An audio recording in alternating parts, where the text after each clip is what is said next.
laakiin waxyaabo badan oo macnaha dhaqanka iyo dalka macnaha u fiicneen ay keeneen oo ay kamid tahay in dhaqan xumadii magaalada iyo isbedel ay ku imaatay dhaqan joogto ah. marka qurbi joogtii waxa waayeen waxay sababtay in waxbarashada dalkana sidii ku socoto caafimaad ahaan horumarka dalkiisa sidii ku socoto. bismillaahir rahmaanir rahiim awalan aad u mahadsantiin maskax toojiye forum inta ka bacda dan su'aashu gudo galo I think saameyn positively way jirtaa mid negatively way jirtaa laakiin positively hadaan galo tan positive-ka dabcan san ogsoonahay Soomaaliya waxa waayeen wax muddo 30 sano ah ayay burbur soo jirtay 30 sano dadku waxay lahaayeen dad ay ku tiirsanayeen marka dadka lagu tiirsanayo waa dad qurbi joogto ah marka qurbi joogtii waxa waayeen waxay sababtay in waxbarashada dalkana sidii ku socoto caafimaad ahaan horumarka dalkiisa sidii ku socoto marka in la inta waa lagu tiirsanay dhismo ahaan noqotaan dhismaha magaalada Muqdisho ka socdaan wada arkaysaa marka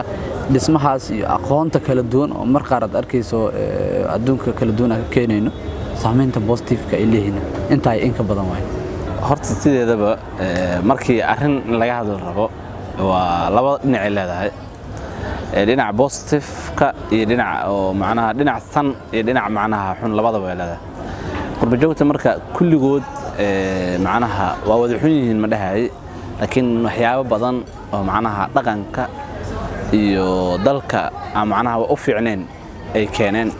oo ay kamid tahay in dhaqan xumadii magaalada iyo isbedel ay ku imaatay dhaqankii Soomaaliyeed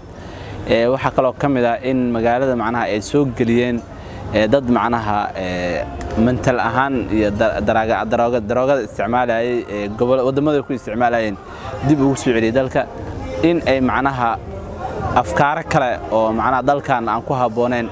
ay soo istidraajeen ayagana ay garab u yihiin meel walba u taageen ay difaacayaan marka waxyaabo badan oo waxa jiro oo negative ah ay keeneen oo xumaan ah waxa kamid ah inay dhiiri galiyeen xataa wixii la dhahay tahriibka inay dhiiri galiyeen oo qofka dhalinyarada uu ku fikirayo macnaha in uu passport doonto si uu u noqdo macnaha qof oo la tixgeliyo la soo dhaweeyo page-kiina like iyo follow aad tiraahdo ama aad subscribe saarato barta YouTube-ka aynu ku leenahay Jawhar TV